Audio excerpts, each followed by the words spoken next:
my name is Harley, and welcome to Books and Music with Harley, which, given the name of this channel, you should probably tell what I do here. And this is my first ever book review, and today I will be reviewing the book Pachinko by Min-Chin Ri. I actually made a review of this not too long ago, like yesterday actually, but I didn't like how it turned out. Usually when I do reviews, because I have a few coming up, I usually improv them or a very minimal amount of notes.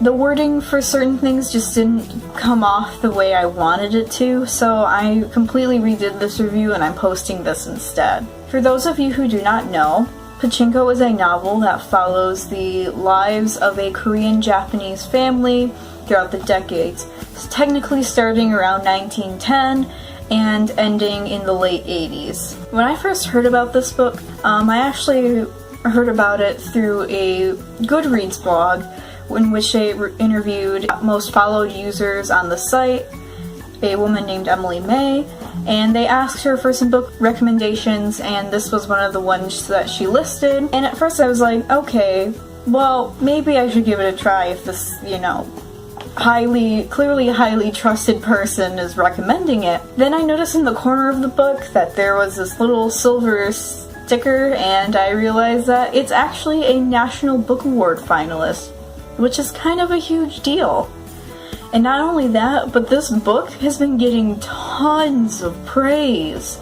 People are calling it this amazing emotional journey and like the best thing since sliced bread and a guaranteed classic, and it's like, well, I guess now I have to read this, because I guess it's just that good. But then I actually read the book, and let's just say while it is good at points, it's not as groundbreaking as people are making it out to be. But first, let's go over the parts that were actually good, shall we?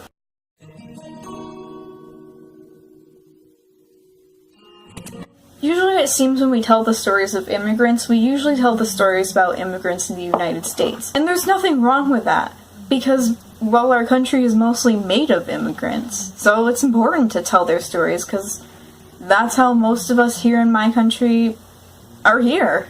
So very rarely do we ever hear about how immigrants do in other countries, what they experience, what they don't experience compared to the US, how they have to assimilate to cultures there.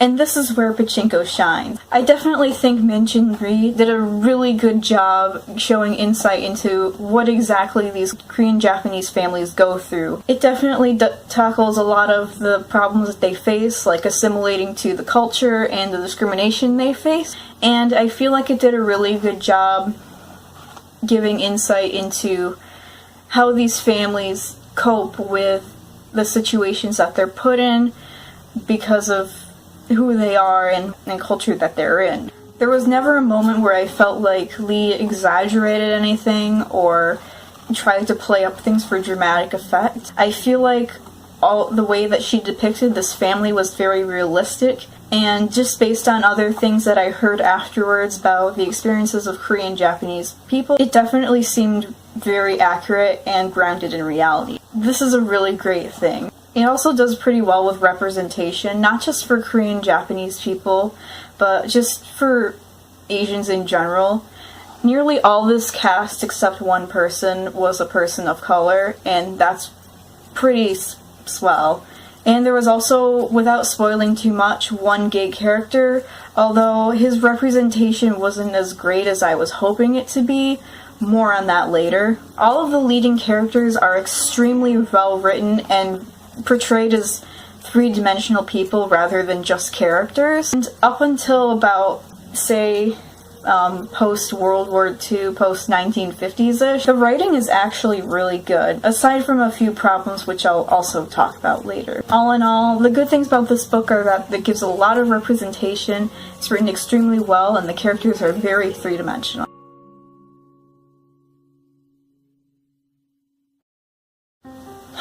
Although there are a lot of good things in this book, like what I just mentioned, and even though this book gets a ton of praise as this amazing novel, it's not as amazing as people are making it out to be. One problem I had throughout the book is that there's a lot of really unnecessary descriptions of women's breasts. I don't have anything against having sexual content in books, but it kept happening over and over again throughout the book at really unnecessary times, and the first few times I was like, well, okay, maybe I don't know much about Korean, nor do I know much about Japanese culture. Maybe this is just like a cultural thing. But then it kept happening over and over again, and it just got to the point where it was really annoying and kind of put a damper on the reading experience. There are also some subplots in this book that I felt weren't properly resolved. Going back to when I mentioned the gay character that appears later in the book, his journey with his sexual orientation isn't explored very much, and during a scene where his wife discovers, the subplot basically just stops, and it seemed like the author forgot about it. I would have really liked to hear more about this subplot and would have liked to see things develop beyond that. I just felt like it got cut off super early and didn't get time to be elaborated on more. This isn't the only subplot where this happens, but it's the one that I remember the most. Characters also randomly disappear and appear at random times, especially the further you get into the book. There's one particular character who appears out of nowhere near the 70s portion of the book, and I just felt like she wasn't given that proper of an introduction. It was like her name appeared and it was like, who is this person? There are also some characters, like the characters of Kyunghee and Yoseb, who appear for a large part of the book and are major characters, and then at one point just drop off the face of the earth. I would have liked to see or hear more about what exactly happened to them during the time period when Lee was focusing on other characters. There's also a little bit of sexism and ableism in this book. Part of me feels like this was written in to reflect on how the different cultures viewed these subjects, but at the same time there were also some lines in the book, particularly regarding the different characters' views on heaven and disability, that came off as really pitiful towards disabled characters and made it seem like that the only way that they could fully function as human beings is if they weren't disabled, which came off as very ableist to me. And there was also a lot of sexism again in the book. Some of it, again, I feel like was included to be more reflective of the culture, but others kind of was accepted as a fact, and that didn't sit very well with me. Also, the ending of this book is extremely boring. It focuses a lot on this situation involving an investment bank, and I felt like it took away from the story. I honestly wish that they would have done what the beginning portions of the book do, and focus on how different historical events in that particular region of Asia, like Korea and Japan, and how they affect the characters. I feel like that would have made a more powerful ending.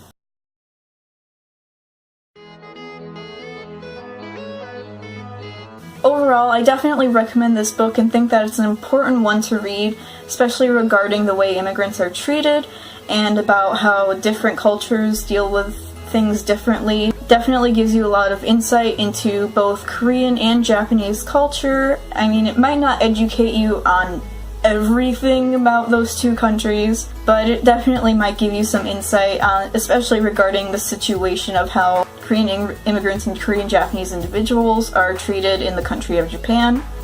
While there's some representation and great three-dimensional characters, there were just some aspects of the book that came off as either problematic or I felt just either weren't necessary or weren't elaborated enough on. All in all, I would give this book a 3 out of 5, but I'd still recommend you read it. It's definitely an important book in terms of the main themes that it focuses on, and all in all, it gives you a lot of really interesting insight on a perspective of history that not many people seem to focus on. With all that aside then, have a great day, and I'll see you next review. Bye bye!